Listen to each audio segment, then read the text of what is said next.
Hello guys, welcome back to this channel. In today's video, I'm going to show you how to create gem reels video editing on CapCut, especially on how to highlight muscle.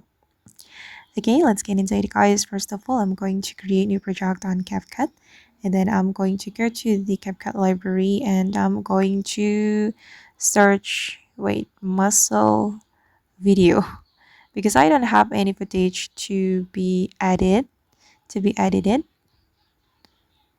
Okay, wait guys, and I'm going to show you the trick to highlight muscle. Okay, this one I'm going to use this video, but wait, let me download the video.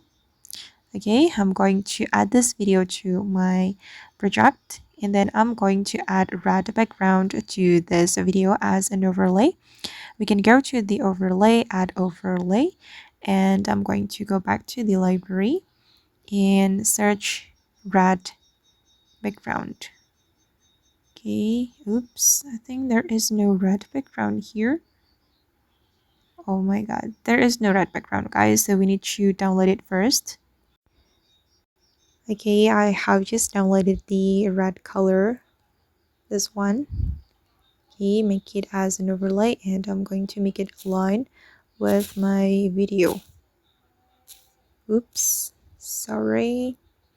I'm going to cut it here.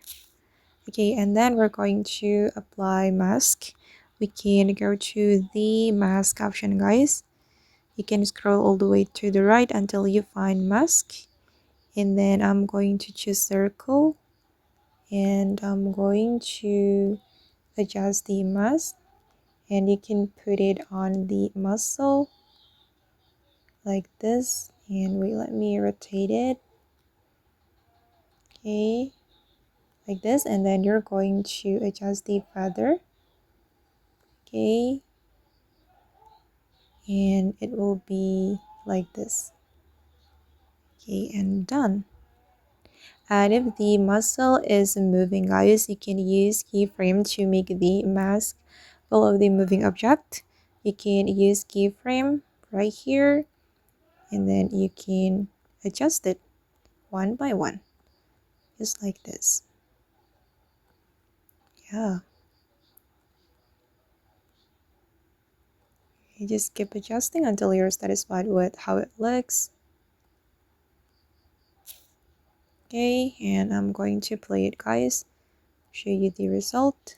Okay, yeah, that's so cool, and you can add music or filter, or it's up to you.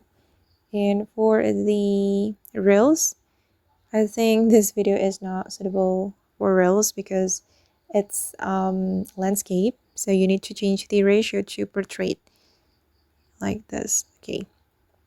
Okay guys, and that's all the video for today. I hope this video will be useful for you. Thank you so much for watching, and bye.